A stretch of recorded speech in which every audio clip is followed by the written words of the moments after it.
The sun beat down on the Egyptian soldiers as they advanced, their shadows stretching long and thin like whips across the burning sand.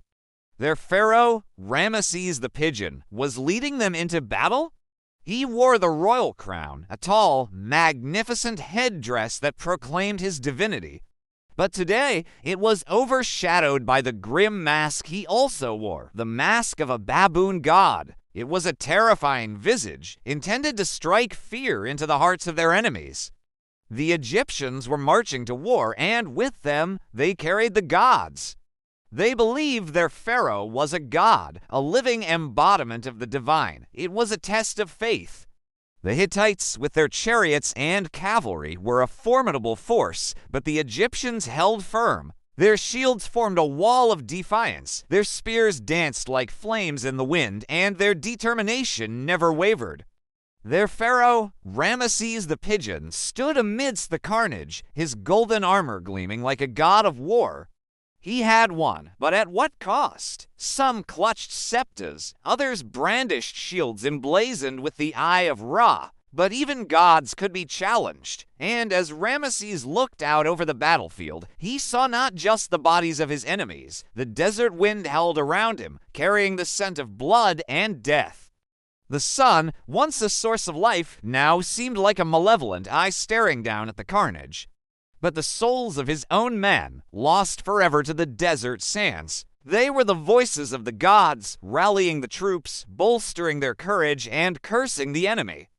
The fate of nations hung in the balance, swayed by the will of the gods and the valor of their human servants. They spoke of glory and honor, of victory and valor.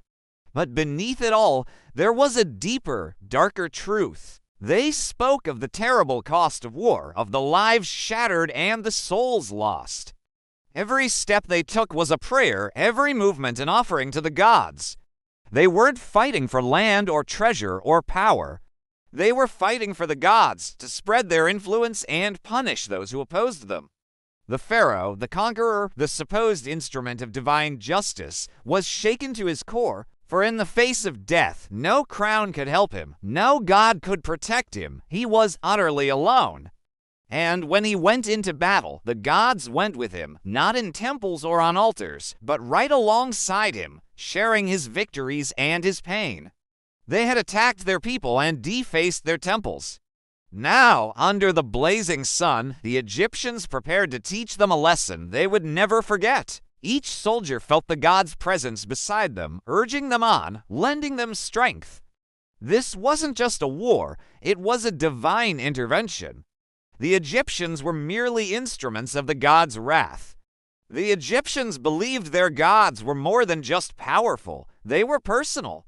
As the two armies clashed, the desert echoed with prayers and pleas. Both sides believed they were fighting for a higher purpose, and both believed their gods were on their side.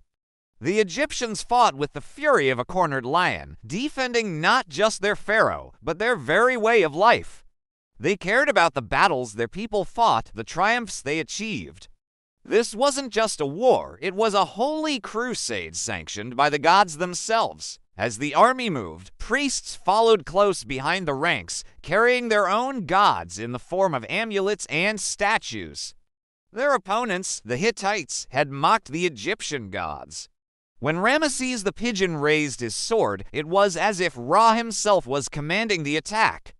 But the Hittites were also religious. For them, this war was more than just a battle. As the battle raged, the priests kept up a constant stream of prayers and incantations.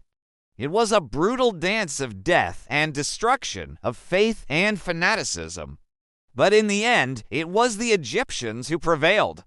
The Egyptians believed in an afterlife, a world of the dead where the pharaoh became a god. He had brought the gods to this place, and now he wondered if he had unleashed something he couldn't control. And in the silence that followed the battle, Ramesses heard the whispers of the dead, the murmurs of the fallen. Ramesses the Pigeon, the man who had marched to war with the gods, was now left alone with the ghosts of his victory.